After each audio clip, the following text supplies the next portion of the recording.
الحمد لله رب العالمين الصلاة والسلام على أشرف الأنبياء والمرسلين سيدنا ومولانا محمد وعلى آله وصحبه أجمعين قال رب اشرح لي صدري ويسر لي أمري واحلل عقدة من لساني يفقه قولي سدد لساني واهد قلبي بحق سيدنا رسول الله صلى الله عليه وسلم اللهم فقه لنا في الدين وعلمنا التأويل وعلمنا الحكمة وعلمنا ما جهلنا وذكرنا ما نسينا اللهم أمر ألسنتنا بخشيتك وقلوبنا بذكرك وسرنا بطاعتك يا أرحم الراحمين وصلى الله على سيدنا محمد وعلى آله وصحبه وبارك وسلم تسليما كثيرا والحمد لله رب العالمين. Jadi insya-Allah kita sambung pengajian kita pada kitab Risalah Syu'abul Iman karangan Al-Alim Al-Allamah Al-Syekh Dawud Al-Fatani rahimahullahu taala. Pada kata musannif ke-17, menyempurnakan janji yang telah engkau janji akan seorang atau dengan Allah Ta'ala. Qala al-musannifu rahimahullahu ta'ala wa nafa'ana bi'ulumihi wa 'ulumi masyayikhina wa 'ulumikum fid darain amin ya rabbal alamin. Ke-17, yakni daripada 77 cabang iman.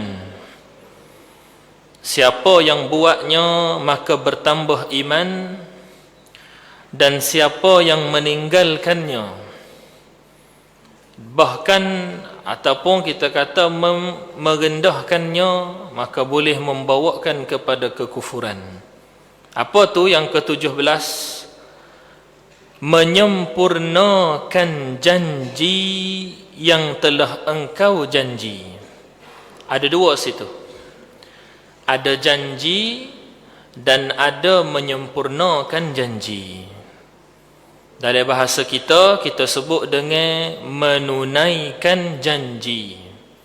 Itu maqam mula-mula. Mula-mula benda pertama janji tu. Kalau tak ada janji, maka tiada dituntut. Tak perlu kita nak tunai, pasal tak janji daripada awal lagi. Maksudnya asal satu perkara itu adalah tidak janji. Tak janji dulu mula-mula. Maka hamba Allah Subhanahu Wa Ta'ala ni, Allah Ta'ala buat comel. Di antara hamba dengan hamba tu ada hubungan yang mengikat. Mana antara hubungan yang mengikat tu? Di antara sama-sama manusia, janji. Janji ni bila dibuat, maka wajib dia tunaikan janji tadi. Bila nak tunaikan janji, maka tunai itu pula dituntut untuk menyempurnakan janji. Dua. Tunaikan janji, sempurnakan janji. Maka dakik ibarat Syekh Daud Fatani bila dia kata menyempurnakan janji. Kerana Allah Subhanahu Wa Ta'ala dari Al-Quran, Allah Ta'ala kata, ya ayyuhallazina amanu awfu bil uqud. Awfu bil uqud. Kalau kita belajar dalam kalimah bahasa Arab, maka awfu adalah daripada wazan ataupun bunyi kalimah af'ala. Kalimah yang bunyi lagu ni wazan dalam bahasa saraf. Lagu ni dia ada makna penegasan dan penyempurnaan. Dia ada makna tu. Jadi bila Allah Ta'ala kata aufu, tunaikanlah, dia akan mari sekali dengan sempurna. Yani tunai tadi dengan sempurna. Tunaikan dengan sempurna tu gapo? Bil uqud, dengan segala ikatan janji yang kamu janji. Maka kita wajib tunaikan janji. Misalnya orang tanya kita, esok buka puasa boleh mari tak? Kita pun tilik lah, kira-kira tengok-tengok waktu tu, kita kata boleh. Bila kita jawab boleh, maka pada kita tu tadi ada dua tuntutan, dua tekanan. Gapo dua tadi? Kena tunai ke janji, maksud kata bila janji lagu tu kena hadir lah. Yang kedua, kena sempurna ke janji. Lagu mana ni makna sempurna ke janji? Kalau buka puasa, waktunya tu tadi 7.24, maka 10 minit sebelum, ataupun 5 minit sebelum, ataupun awal lagi, maka kita sudah ada dan kita sudah hadir dah. Kita sudah ada dan kita sudah hadir dah. Itu orang panggil setengah daripada menyempurna. Masa mengaji, kalau anak-anak yang belajar masalan, sebagai mak ayah, pasti seorang mak ayah dia nak anak dia mengaji sungguh. Bila anak dia nak hantar pergi asrama, pergi sekolah, ayah mak pun kata nanti ngaji sungguh dah. Anak tu tadi dia ditekankan dengan dua benda. Dan sebagai mak ayah yang faham, sepatutnya dia kena perhati. Sebab dia tahu anak dia, bila anak dia kata baik abah, baik ma, anak dia ditekan dengan dua benda. Gapo anak dia ditekan dengan dua benda? Anak dia kena tunai janji kata nak ngaji sungguh, dan anak dia kena sempurna ke janji itu tadi. Adapun menunaikan janji itu adalah wajib. Adapun sempurna ke janji itu termasuk dalam tahsin, termasuk dalam kata perkara yang sangat comel kalau dibuat. Tu dua tu. Kata musannif rahimahullahu taala, ke-17 menyempurnakan janji. Mana janji tu? Yang telah engkau janji. Ni kalau kita ngaji, janji hak mula-mula tu dengan makna ismi. Janji yang kedua tu dengan makna masdari. Janjian yang telah engkau buat janji tu. Janji dengan siapa? Dua. Akan seorang, yakni seorang hamba. Tak adalah huraian dia. Atau dengan Allah Ta'ala. Ini kalau dalam ibarat, ini orang panggil takhir li bayanil fadl. Letak dengan Allah Ta'ala ni akhir perbahasan syu'bah yang ke-17, cabang iman yang ke-17, sebab nak cerita kelebihan dia. Kata musannif, janji dengan Allah Ta'ala. Bila kita janji dengan Allah Ta'ala dulu? Kita biasa berjanji dah dengan Allah Subhanahu Wa Ta'ala, mengaku kepada Allah Subhanahu Wa Ta'ala bahawa kita bila duduk atas muka bumi ni akan jadi hamba yang ta'ah kepada dia. Sebab tu ta'ah ni sebuah hamba menjadi alamat kepada redha dia. Seorang hamba tadi dia nak cek, dia tu tadi Allah Ta'ala redha tak? Tepat cek dia, timbangan dia adalah pada ta'at. Banyak ta'at yang berlaku padanya, insya-Allah redha tu dekat dengan dia. Kalau jauh ta'at daripadanya, dia kena risaukan, takut redha Tuhan tu tak ada.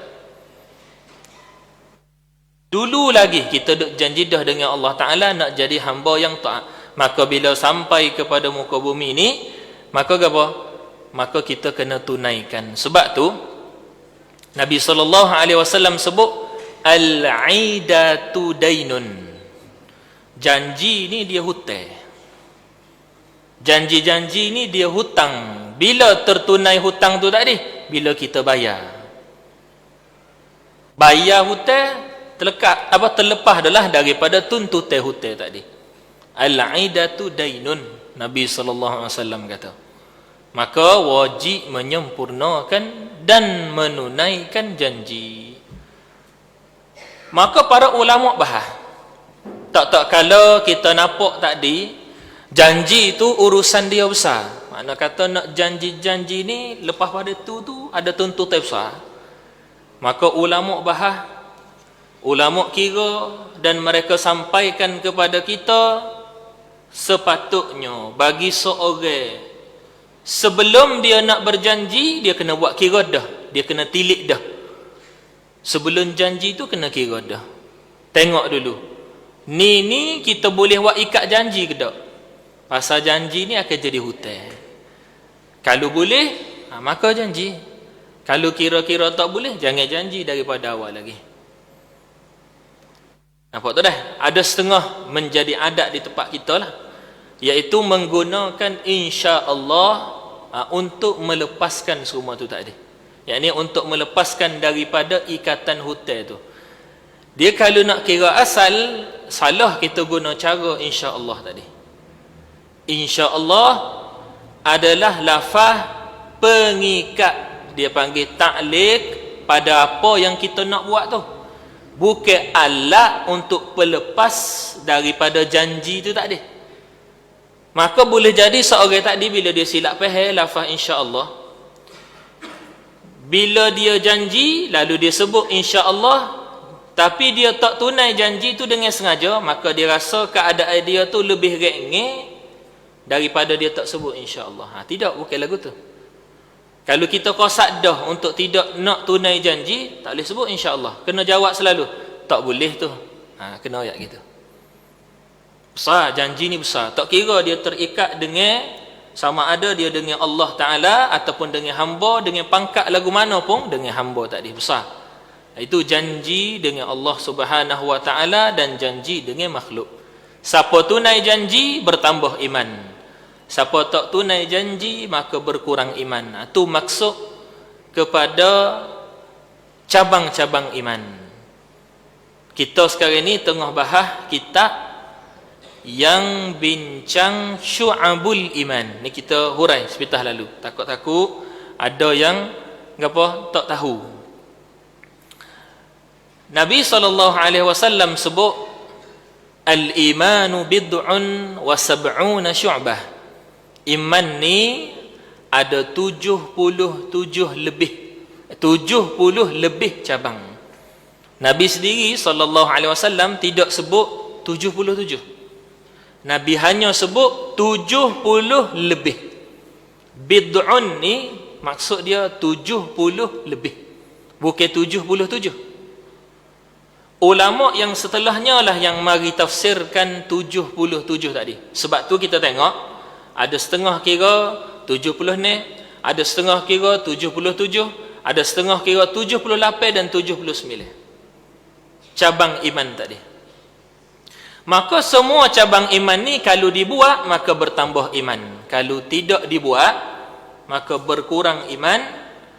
Dan jika silap hari bulan boleh membawa kepada kekufuran. Contohnya syu'bah yang pertama, beriman dengan Allah Ta'ala. Siapa buat maka bertambah iman, tapi siapa tak buat jatuh dalam kekufuran. Jadi tak buat cabang-cabang iman ni ada dua keadaan. Imma iman dia jadi kurang, imma iman dia jadi hilang. Dua. Sebab tu kita kena beringat dan kita kena tahu cabang-cabang iman ni. Dan kita tilik kepada keadaan kita tu seorang hamba, kita tak ada masa dah nak tangguh tahu tu. Nak tangguh tahu tu tak ada masa dah. Pasal kita tu tadi umur di dunia ni singkat sangat. Habis. Itu yang ke-17. Kata musannif rahimahullahu ta'ala, ke-18. Cabang yang ke-18, ke-18 lah. Ke-18 ni ke-18. Daripada 77 cabang iman, menahankan diri seorang daripada menyakiti akan seorang, yakni akan seorang yang lain. Menahan diri, isyarat kata sebelum daripada nak mari tahan diri tu, dia mari suatu dulu, yakni suatu sehingga kita kena tahan diri tu. Gapo suatu tadi? Perkara yang kira-kiranya kalau kita buat maka boleh menyakiti. Misalnya kita tengok ada satu kesalahan yang dibuat, telitah dan mari rasa dalam hati nak marah. Dia tak tobik lalu marah, dia mari dalam hati dulu. Dia mari rasa panah gitu, ataupun gerai gitu. Kalau hak jenis ganas lagi, dia ketar tangan selalu dah. Kalau hok ganas lagi pula, kaki, tangan, perut tu getah dah. Dia mari. Dia tak tubik lagi. Dia mari dulu. Ketika itu, kita dituntut untuk tahan diri kita. Kenapa? Kerana marah tadi, sekira-kira kalau dia berlaku, maka dia boleh menyakiti orang. Sebab tu, Allah Subhanahu Wa Ta'ala, dia bezakan di antara ghadab, marah, dan juga tegas. Dia tak sama. Marah tu sifat tercela. Tegas tu sifat yang dituntut. Tu tak sama. Supaya juga dengan malu. Malu dan juga tak sebuat. Malu tu dituntut, tak sebuat tu tadi dicela. Seperti mana musannif akibahan nanti, sifat malu.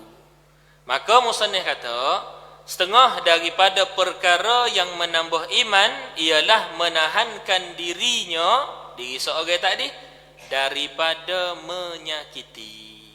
Jadi kunci dia tu pada menyakiti tu. Kalau kita tahu apa perkara yang menyakiti, contohnya pertama tadi marah, mencuri masalah, merampok masalah, tidak tunai janji, itu contoh lain. Tak tunaikan hak, itu contoh lain. Kita ada pinjam bagi orang, maka kita dituntut untuk tunaikan hak peminjam. Kita sewa rumah orang, masalah. Ni antara adat-adat yang Zamela ni dilupakanlah. Dia sewa menyewa ni, dia ada rukun dia ada syarat dia, dan dia ada adab dia. Bila kita nak buat sesuatu pada rumah yang disewa, pada kereta yang disewa, pada motor yang disewa kau ikutlah, maka wajib kita minta izin dulu dengan tuan dia. Kena royak dulu sepatah kepada tuan dia. Kalau tak royak, maka kita tangguh dosa. Melainkan dalam ikat janji tu dia cerita dah, dia mau nak buat gapo pun dia mau buatlah rumah ni. Tu orang panggil, kita kena kira dan kita kena tahu dulu perkara-perkara yang boleh menyakiti tadi. Tahu tu tadi dengan belajarlah. Benda ni kalau buat sakit orang ni, pedih hati orang ni, maka kita tak buat. Bila mari rasa nak buat tadi, diri tahan diri tu menambah iman dah. Kata musannif, menahankan dirinya daripada menyakiti akan seorang. Sebut seorang ni isyarat kepada manusia. Maksud kata kalau kalau tahan diri daripada menyakiti makhluk selain pada manusia, tak bertambah iman bertambah juga. Jadi sebut seorang sini isyarat kepada manusia, dan sebut manusia sahaja ini kenapa? Kerana manusia ni yang terpaling mulia. Kalau nak kira bab tahan diri yang menambah iman pada keseluruhan makhluk, seluruh makhluk, kalau kita jaga diri kita, tahan diri kita, maka bertambah iman. Dengan kucing, dengan kambing, dengan lembu, dengan segala makhluk yang selain daripada Allah Ta'ala. Kalau kita tahan diri kita, maka bertambah iman kita. Kita kena kira lah. Sebab tu kita digalakkan, kita sangat-sangat dituntut untuk sabar. Jadi sabru ni dia spekih besar. Dia mari berlaku. Di sabar tu dia ada berlaku. Sebab tu dia tak ada pada semua orang. Dan kalau ada pun, dia ada dengan cara bertahap, tidak duduk dengan cara sempurna lalu di seorang tadi. Boleh jadi hari ni sabar tahap 1, esok sabar tahap 4, lusa tak ada sabar pula. Jadi bergantung kepada keadaan kita nak mengekalkan tak kepada sabar tadi. Jadi menahankan diri ni dia masuk dalam sifat sabar. InsyaAllah moga Allah Ta'ala jadikan kita daripada orang yang sabar. Al-Imam Al-Baydawi rahimahullahu ta'ala, setiap kali kalau dalam ayat Al-Quran tu tadi cerita ayat berkaitan dengan sabar, maka kata Al-Imam Baydawi, Al-Imam Baydawi ni antara penulis kitab tafsir yang besar. Antara kitab, kalau pelajar ilmu tafsir, kalau dia nak belajar kitab tafsir, dia kena belajar 3 kitab. Tafsirul Jalalain, Tafsirul Nasafi, tinggi sekali Tafsirul Baydawi. Dalam tafsirul Baydawi, Al-Imam Baydawi dia cerita, setiap kali pada disebut ayat sabar dalam Al-Quran, dengan mana-mana jenis ayat, sama ada dalam bentuk suruhan ataupun dalam bentuk menyatakan sifat, maka dia kata, maka kita dituntut untuk menyebutkan kita lah orang yang sabar tadi. Innallaha ma'as sabirin. Aku dah tu orang yang sabar, kena kata gitu. Kena kata lagu tu.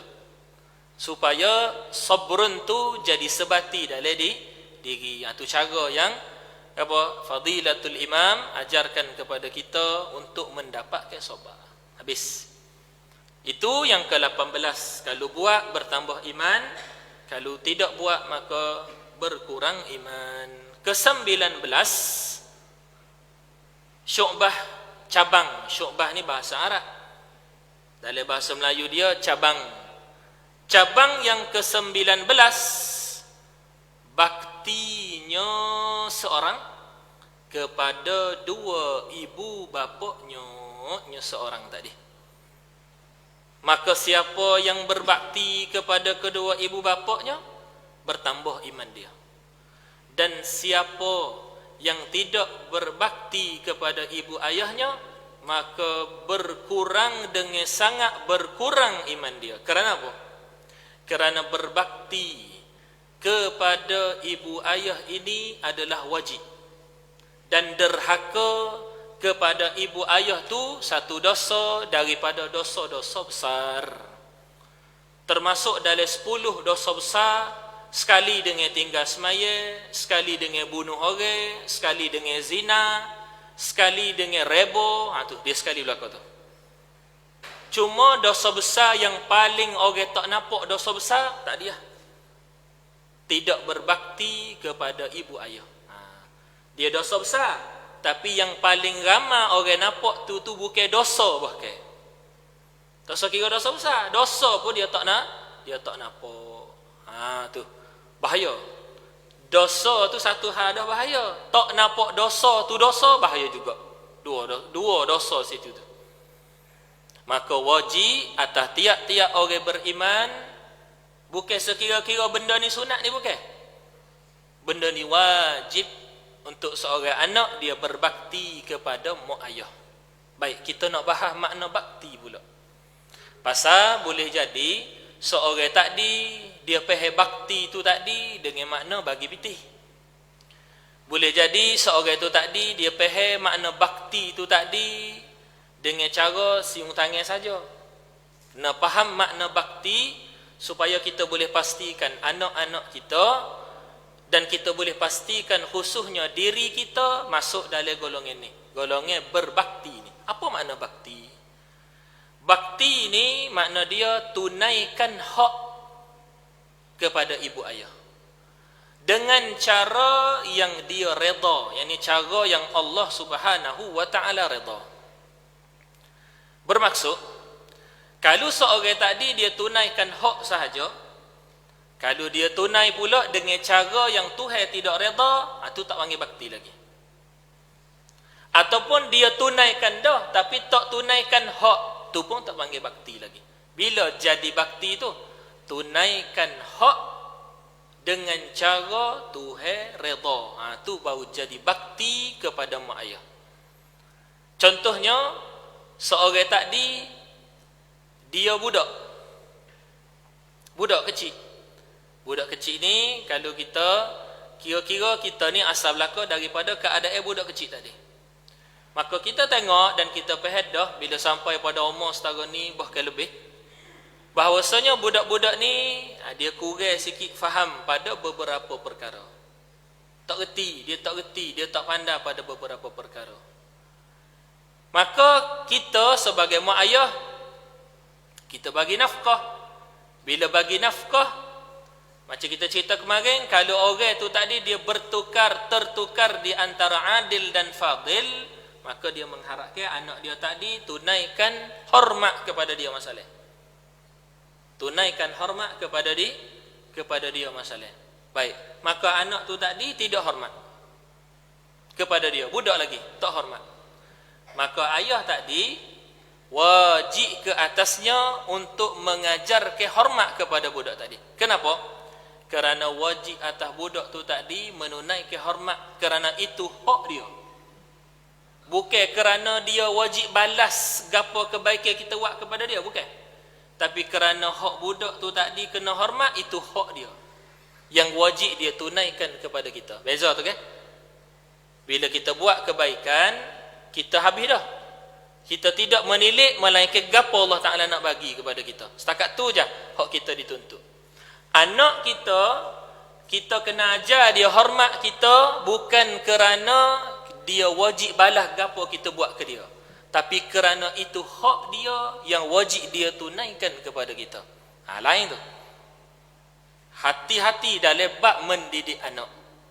Besar kesan dia kalau kita silap faham. Contoh yang kedua, kalau anak tu tak besar. Bila dah besar, dah ada duit dah, bekerja dah dan sebagainya, mak ayah pun dah tua dah, maka keadaan itu tadi menuntut untuk dia bagi sedikit rezeki yang Allah Ta'ala bagi kepada dia, kepada mak ayah dia. Kalau dia boleh bagi lebih lagi, itu fadlun. Fadlun ni maksud dia, itu adalah kelebihan yang dia nak bagi kepada mak ayah dia. Dia sepatutnya bagi qadar ni, masalahnya bilangnya tertentu 2-300, dan ada setengah orang 2-3 ribu, dengan qadar dan dengan keadaan masing-masing. Dia tak sama. Lalu dia pun bagi. Bagi tadi bukan balas jasa sebenar-benarnya. Bagi tadi adalah hak dia yang wajib anak tunaikan kepada mak ayah dia. Jadi kena ada beza bakti dengan kena ada beza di antara balas jasa dan juga apa orang panggil bakti tadi. Boleh faham dah? Habis setakat tu. Dan banyak sangat ayat Al-Quran yang menceritakan berkaitan dengan wajib kita menghormati ibu ayah. Wajib kita berbakti kepada mak ayah. Contohnya Allah Subhanahu wa taala cerita, wa wassaynal insana biwalidaini ihsana. Tu. Dan kami telah berwasiatkan kepada sekalian manusia untuk buat baik kepada ibu ayah dia. Jadi buat baik tadi tu gitulah, berbakti tadi, tunaikan hak dengan cara yang Allah Ta'ala redha. Pah derhaka ni, derhaka. Apa makna derhaka? Derhaka ni dia tak ada dua tu. Dia derhaka ni adalah perbuatan yang menyakiti mak ayah. Bila perbuatan tu perbuatan menyakiti, adakah itu hak? Itu bukan hak. Adakah itu cara Tuhan redha? Tak, itu bukan cara Tuhan redha. Ketika itulah berlakunya derhaka, tidak tunaikan hak dan tidak tunaikan dengan cara yang Allah Ta'ala redha. Kunci dia duduk situ. Habis berbahasa yang ke-19. Syu'bah yang seterusnya, menghubungkan rahim, yakni qarabahnya, dan jika jauh sekalipun. Ke-20 daripada 77 cabang iman. Apa yang ke-20? Menghubungkan rahim. Bukan rahim perut tu. Menghubungkan silaturrahim, hubungan. Jadi rahim tu makna hubungan. Menghubungkan hubungan dalam syarak kita dituntut walaupun bukan dengan qarabah. Ini bukan dengan saudara mara yang dekat dengan kita. Dituntut pada sekalian orang untuk kita tadi menghubungkan silaturrahim.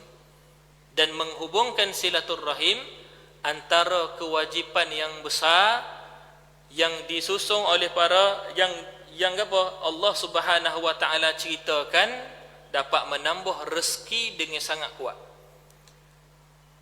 Kewajipan yang sangat besar, kalau buat menghubungkan silaturrahim tadi, maka dia akan jadi pintu rezeki yang sangat besar kepada hamba dia. Dia ada beberapa perkara, kalau kita buat tu, pintu rezeki tu jadi terbuka sangat luas. Antaranya adalah menghubungkan silaturrahim. Keduanya adalah sedekah, khususnya dalam bab air. Kita ada cerita kan? Khususnya dalam bab air. Kita sedekah tu sedekah air. Dia sangat besar. Kalau kita ada duit, buat telaga, buat kolah masjid, beki paik masjid, buat tandas-tandas, tu semua tadi melibatkan air. Pahala dia sangat besar. Sebab air ni setitik dia mengalir, maka selama itulah akan ada pahala. Setitik dia mengalir dan dengan sebab setitik tu orang terangkat hadas, maka dia semaya, dia mandi wajib, dia boleh mandi wajib, dia boleh buat taat dan sebagainya, selama tu boleh pahala. Misalnya, contoh mudah yang disebut dalam kitab Ihya. Kalau dengan setitik tu tadi, seorang tu tadi mandi, bila mandi wajib, maka selepas mandi wajib tadi, yang mandi wajib tu pergi ngajar. Dengan sebab dia ngajar tu tubik seorang alim daripada majlis tu, maka selama mana orang alim tu tadi, pahalanya mengalir, pahala orang yang buat baik tadi pun mengalir. Besar, melibatkan air ni dia besar. Tu kena usaha lah.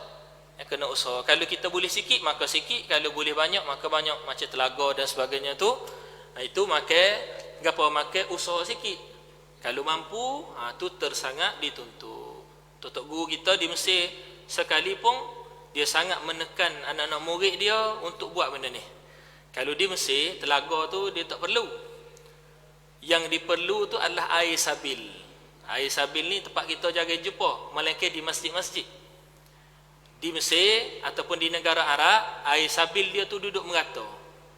Maksudnya kalau kita tubik pergi pasar, ada air sabil. Air sabil ni air yang diwakafkan untuk minum tu lah. Kalau pergi ke masjid, tentu dah ada. Kalau pergi ke tandas awam, bahkan ada juga. Kalau pergi ke tanah perkuburan, ada juga air sabil ni.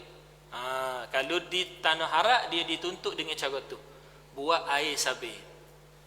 Buat air sabil. Habis setakat tu. Dan dia ada tanda, kalau nak tengok air sabil tu tadi, air sabil yang dibuat oleh siapa. Air sabil tadi diwakafkan oleh siapa. Orang Mesir dia tak tulis nama je. Dia akan letak syair-syair dan nombor-nombor tertentu. Untuk kita cam siapa yang buat ni, tarikh dia bila. Dia tak tulis tarikh. Dia ada nombor-nombor dia, cara baca dia untuk tahu perkara tadi. Kena pergi ziarah lah. Kena pergi ziarah di sana. Moga Allah Ta'ala sampaikan semua sekali, insya-Allah. Kalau nak tengok orang yang kasih kepada Nabi SAW, ramai. Maksudnya, nak tengok seluruh rakyat dia tu lagu tu belakang. Kena pergi tengok Mesir. Kena pergi tengok Mesir sekali. Kalau ada orang cerita kepada kita, dia cerita Arab Mesir. Kalau dia cerita lagu tu, jangan dengar hak tu lagi, dengar hak molek dulu. Banyak lagi hak molek. Habis menghubungkan rahim, lagi sikit tu, menghubungkan rahim, yakni silaturrahim. Dia kata yakni qarabahnya, saudara maranya, saudara mara seorang tadi.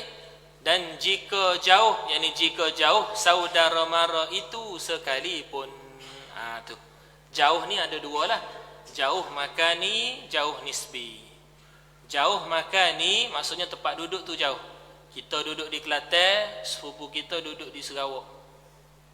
Maka kita tadi dituntut untuk ziarah dia di Sarawak. Pergi lah naik kapal terbang, pergi kapal terbang lapangan terbang baru pun siap dah. Tiket pun murah. Gi Sarawak tu bukan nak jalan. Nombor satu, gi sebab nak menghubungkan silaturrahim. Pahala dia besar. Pahala dia besar. Jika jauh sekalipun. Jauh tu orang panggil jauh makani, jauh tempat. Ada satu lagi dia panggil jauh nisbi, jauh nisbah. Disebut juga dengan jauh nasabi, jauh nasab. Misalnya kita dengan dia ni 4 pupu. Banjir adalah 4 pupu ni. Ataupun 20 pupu. Kan lagi. Maka kita menghubungkan silaturrahim dengan dia dengan sebab kita 20 pupu dengan dia. Tu. Sebab tu sebagai seorang yang belajar agama, kita dituntut untuk menulis nasab kita. Misalnya kita ada anak, kita tulis anak kita nama apa? Ada cucu, kita tulis cucu kita nama apa? Dan kalau kita tu nisbah anak-anak pula, kalau kita sedar benda ni, kita tulislah, kita carilah orang hak di atas kita. Supaya hubungan tu tadi dapat dijaga setelah daripada kita tak ada nanti. Tu penting. Di tempat kita dia tak banyak ilmu ni. Kalau di tanah Arab secara keseluruhan mereka sangat menitik beratkan nasab. Kalau nak kenal orang tu tanya nasab je. Mu ni keluarga ke apa? Kalau di Saudi masih lagi menggunakan kaedah ni. Kaedah nasab ni. Ini al ni masuk keluarga. Al ke apa? Keluarga ke apa? Kalau di Yaman pun masih menjaga lagi. Ba'alawi masalah. Al-Haddad masalah. Tu contoh nama-nama keluarga. Habis. Kena usaha dah. Senang lah benda tu kalau kita buat sorang kan. Kalau kita ni apa? Kalau kita ni keluarga tak ramai lagi, siap 10 hari. Sikit sangat. Ke-20 esa memuliakan jiran. Yakni apa makna jiran? Orang sekampung. Orang sekampung. Dan jikalau bukan qarabahnya, yakni dan jikalau jiran itu, orang sekampung itu bukan qarabahnya sekalipun, wajib kita memuliakan mereka. Jika kita muliakan jiran, maka bertambah iman. Sebab tu disebutkan perkataan yang masyhur, al-jar qabla ad-dar. Kita pernah tanya, ni kita cerita faedah dah, dengan guru kita Fadilatul Syekh Hisham Bahri hafizahullah taala. Ni kalau salah kita sebut nama ni, takut nak tengok YouTube boleh tengok. Syekh Hisham Bahri hafizahullah taala, kita tanya dia. Ni masa mula-mula selepas daripada nikah, nak duduk di rumah, nak cari rumah. Jadi masa nak cari rumah, pergi jumpa dengan Syekh, minta nasihat dengan Syekh. Syekh pesan dengan satu ayat. Dia kata al-jaru qabla ad-dar. Jiran ni kita kena pilih dulu sebelum daripada kita buat rumah. Jadi buat rumah ni bukan tengok tanah mana kita ada. Buat rumah ni tengok siapa jiran kita.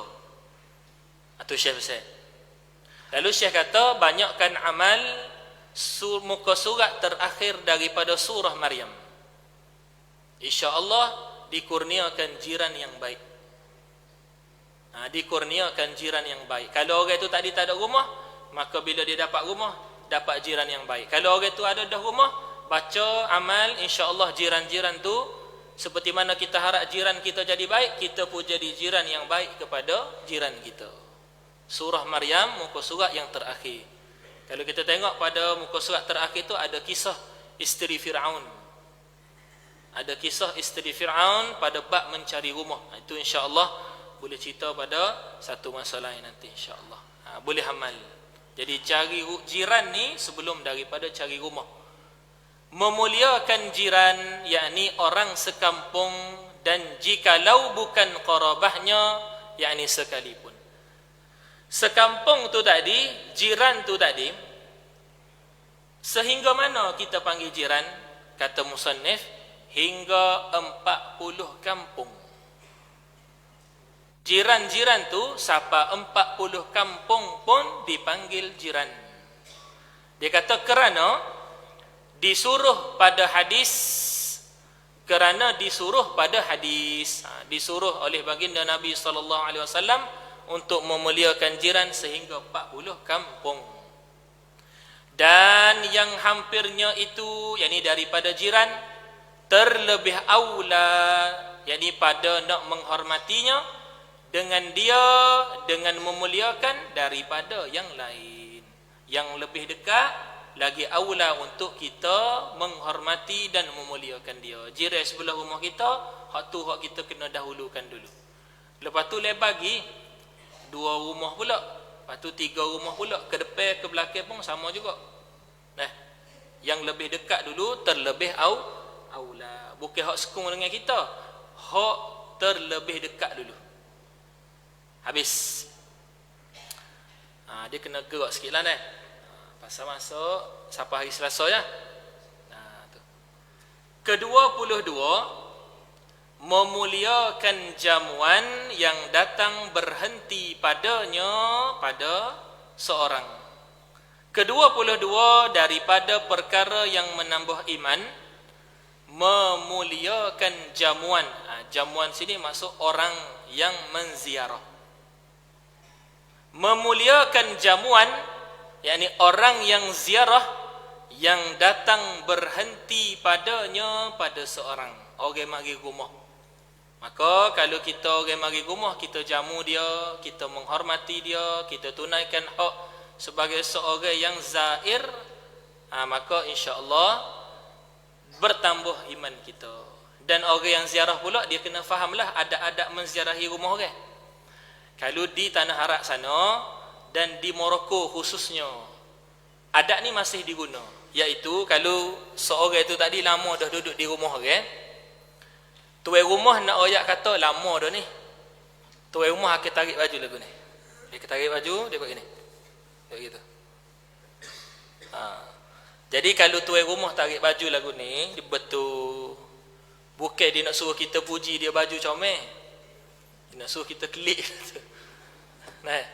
Tu orang Arab di sana mengamalkan lagi perkara ni. Mungkin dia ada hijau dan sebagainya. Kita ada seorang sahabat belajar sekali di Azhar, dia ni orang Jepun. Nama dia Abdul Samad. Orang Jepun dia, Islam, Muslim, belajar di Al-Azhar. Dan alhamdulillah Allah Ta'ala bagi dia futuh ilmu yang sangat besar. Dia menterjemahkan kitab, mensyarahkan kitab banyak dah. Lama dia duduk di Mesir, dekat dengan 15 tahun. Dia duduk di Mesir, habis master, masuk PhD dah. Jadi dia ni bila duduk di Jepun, dia cerita adab-adab orang Jepun kalau dia ziarahi orang. Dia kata kalau orang Jepun puji anak seorang, maksud dia kata, bagusnya anak dia gini, itu tanda kata dia nak suruh anak tu tak disenyap. Kalau contoh dia kata, comel baju ni, maksudnya dia nak kata baju orang tu tadi tak kemas. Gitu. Dia tidak pada semua tempat. Dia kata pada beberapa negeri orang Jepun lagu tu, dan hanya berlaku di rumah. Maksud kalau kena puji tu di rumah, tu maksud dia. Kalau luar lain pula, adab dia kan, adab dia lagu tu. Jadi kena jagalah orang yang menziarahi ni. Memanglah tuan rumah wajib menghormati, tapi orang yang menziarahi pun kena pandai menghormati juga tuan rumah. Dia kena belajarlah bahasa-bahasa isyarat tadi, tarik baju. Kalau buka piyah, buka baju dah tu, habis dah tu. Kalau soreh kata boleh klik dah tu. Tu kena klik dah lah. Habis tak kat tu. Habis. Dia kata memuliakan jamuan yang datang berhenti padanya. Ada dua amalan yang selalu dibuat yang kalau kita buat sangat menambahkan rezeki. Dua yang disebut dalam kitab-kitab yang jaga dibahas. Pertama, terima tetamu. Yang kedua, menjaga budak-budak. Macam orang kerja taska dan sebagainya tu, insya-Allah kalau kosak molek rezeki dia murah. Jaga budak-budak, rezeki dia sangat-sangat murah. Ini disebut oleh Al-Imam Al-Ghazali dalam kitab Ihya. Ihya Ulumuddin. Habis. Sikit lagi, ke-23, diam ia seorang daripada berkata-kata yang tiada memberi faedah. Dalam kitab Ihya juga, ni kebetulan teringat, maka kita ceritalah. Antara perbahasan yang paling besar dibahas dalam Kitabul Muhlikat ialah perbahasan berkaitan dengan lidah. Kata Al-Imamul Ghazali, lidah ni adalah anggota yang kecil, tapi padanya ada taat yang paling besar dan juga maksiat yang paling besar. Apa taat yang paling besar tadi? Mensyahadah, bersaksi, beriman kita dengan Allah Ta'ala. Apa maksiat paling besar tadi? Mengatakan perkara yang membawa kepada kekufuran. Maka tak kala pada lidah tu tadi berlaku padanya taat yang paling besar dan maksiat yang paling besar, maka dia adalah seawal-awal anggota yang seorang tu tadi terkena sangat-sangat jaga. Maka Al-Imamul Ghazali cerita ada 20 perkara yang kalau seorang tu tadi tak jaga, maka dia jatuh dalam 20 perkara ni. Antaranya daripada 20 tadi adalah berkata-kata dengan perkara yang sia-sia. Tapi Al-Imam Al-Ghazali dia pandai, dia bukan cerita saja, dia bagi ubat sekali. Lagu mana nak jaga diri kita daripada jatuh, daripada berkata perkara yang sia-sia. Cara pertama, as-samtu, dia kata. As-samtu. As-samtu ni dia ada satu juzuk daripada sukut. Sukut ni maksud duduk dia. Itu makna as-samtu. Juzuk pertama as-samtu adalah duduk dia. Tapi dia bukan semata-mata duduk dia. Dia duduk diam daripada berkata perkara yang haram dan perkara yang tiada manfaat walaupun harus. Itu maksud as-samtu.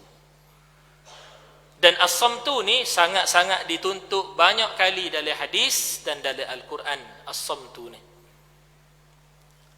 As-samtu ni bahkan dijadikan alamat tanda penambahan iman yang sangat besar oleh baginda Nabi SAW. Sekali dengan memuliakan jiran tadi. Kata musannif ke-23, diam ia, diam tu dalam bahasa Arab as-sukut. Diam ia daripada berkata-kata yang tiada memberi faedah. Perkara yang tak bagi faedah. Kalau nak tulis situ, walaupun harus. Tiada memberi faedah, walaupun harus. Maka kalau haram, lagilah tak boleh berkata. Apa contoh berkata yang haram? Nipu lah. Nipu ni dosa besar, bukan dosa kecil. Sebab tu kalau kita tengok berlaku pada seorang budak menipu, kita jangan helak dia. Kita jangan ajar kata, pasal dia dah budak. Dia bukan pasal dia dah budak, pasal dia dah orang tua. Sepatutnya orang tua ni dia jaga budak daripada berkata menipu tadi. Tu kena jaga. Yang kedua mengadu domba. Tu ialah tu perkara yang haram, bukan makruh, bukan harus. Mengadu domba ni adalah perkara yang haram. Gapo lagi? Mengupak, tu perkara yang haram berkaitan dengan lidah. Lagi banyak tanya dengan tanpa niat yang tepat, niat yang betul. Terlalu banyak tanya pun haram juga hukum dia. Al-Imam Al-Ghazali dia kata yang ke-20 kesalahan yang dibuat oleh lidah adalah orang awam bertanya pada masalah daqaiqul ulum, dia kata. Itu bahasa Arab. Orang awam bertanya tentang masalah-masalah yang dakik yang tidak dituntut untuk dia faham perkara tadi. Kalau dia tanya untuk faham tak apa, tapi kalau dia tanya hanya untuk menyedakkan hawa telinga sahaja, maka haram. Sebab dia memang tak sepaham pun. Dia sahaja-saja nak suruh sedap. Saja-saja nak suruh nampak alim masalah. Maka itu adalah haram. Habis. Tu termasuk dalam kata diam ia daripada berkata-kata yang tiada memberi faedah. Kalau kita hipung hok depan diam tu tadi dan yang belakang yang tiada memberi faedah, hipung tu dia akan jadi as-samtu. Dua tu. Diam tu semata-mata diam tu orang panggil sukut dalam bahasa Arab. Tapi kalau kita hipung dua tu dia jadi as-samtu. Ke-24, memeliharakan lidah daripada berkata-kata yang jahat dan yang keji. Ini masuk dalam hak tadi lah. Masuk dalam as-samtu. Memelihara, yakni menjagakan lidah daripada berkata-kata, berkecek, royak, menyebutkan yang jahat. Jahat ni fahsya dalam bahasa Arab. Al-fahsya, berkata-kata yang jahat, maksud dia al-fahsya. Yang keji-keji maksudnya al-munkar. Setengah ulama dia tafsir dengan terbalik, maksudnya dia tukar. Yang ni dia kata yang jahat itu adalah al-munkar, yang keji-keji ialah al-fahsya. Contoh mana yang keji-keji? Kecek pasal kemaluan masalah, kecek pasal benda-benda yang tiada harus bukan pada ahlinya. Contohnya kecek pasal kemaluan, kecek di kedai kopi masalah. Seorang itu tak boleh kecek pasal kemaluan dia kalau contoh dengan doktor ke, Ada sakit, maka dia kena royak, dia kena bayan, baru doktor tu boleh berubat. Jadi kalau dia kecek tadi bukan pada maqam dia, dia panggil kecek dengan fahsyat. Boleh tak dah? Atau orang panggil kecek perkara yang keji-keji. Atau kalau jaga hak ni maka bertambah iman. Kalau jaga diri daripada berkata-kata yang jahat pun bertambah iman juga. Nabi SAW kata, amsik alaika lisanaka. Bila-bila tunjuk kepada lidah, peganglah di atas kamu itu akan lidah kamu. Yang ni kena jaga lidah kamu ni. Lidah kamu ni kamu kena jaga. Kalau tak jaga, dia jatuh dalam perkara mungkar ataupun fahsyat. Ke-25, cemburu yang puji pada syarak. Pada tempat raibah. Cemburu yang puji, cemburu yang dipuji. Itu maksud cemburu yang puji. Yang dipuji tadi, siapa puji cemburu tadi? Pada syarak. Syarak memuji cemburu tadi. Kalau kita buat cemburu hak ni, maka bertambah iman. Dia kata, cemburu yang puji pada syarak, pada tempat raibah. Apa maksud pada tempat raibah? Yakni pada tempat yang disyokkan. Misalnya gini, seorang suami, dia ada isteri. Bila sebut suami, dia ada isteri. Maka dia kira-kira dia tengok kalau isteri dia ni berada di sini, maka ada orang lelaki lain nampak dia masalah. Kalau isteri dia duduk dalam keadaan ni, maka dia jadi perhatian seorang lelaki lain ataupun lelaki-lelaki lain. Ketika itu cemburu di situ dituntut. Rasa cemburu hak mari dalam hati itu orang panggil cemburu yang puji. Lagu tu.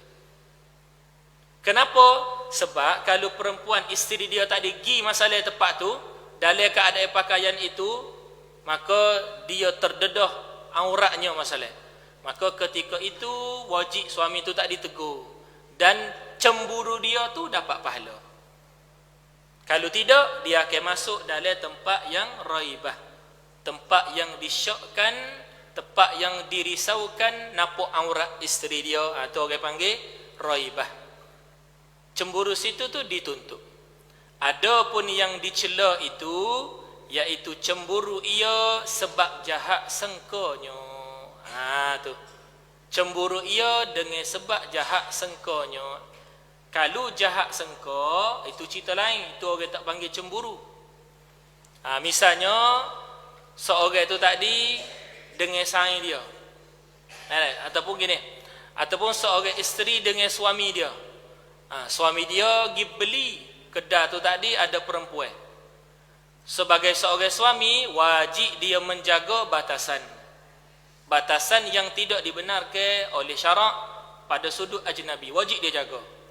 Baik, isteri dia pula nampak suami dia tu tadi buat dengan tokek kedai perempuan masalah. Tak ada buat gapo pun, semata-mata dia tengok, maka dia pun cemburu. Orang tak panggil cemburu lagu tu. Sebenarnya orang panggil jahat sangka kepada suami. Tu. Jadi ada beza di antara cemburu dengan jahat sangka. Cemburu-cemburu tu asalnya dituntut. Cuma lafaz kita, lafaz cemburu dalam bahasa Melayu, cemburu ni benda salbi. Benda salbi ni maksud benda negatif. Benda cemburu, lafaz cemburu tu diguna dalam bahasa kita dengan cara negatif. Asalnya cemburu ni adalah makna dia positif. Makna dia dituntut dalam syarak. Hak kita panggil cemburu tu nama dia su'uzzan. Gitu. Ni banyak dah. Ni kita ada hipung beberapa perkataan. Kita letak dalam satu kamus nama dia malayuwiyat.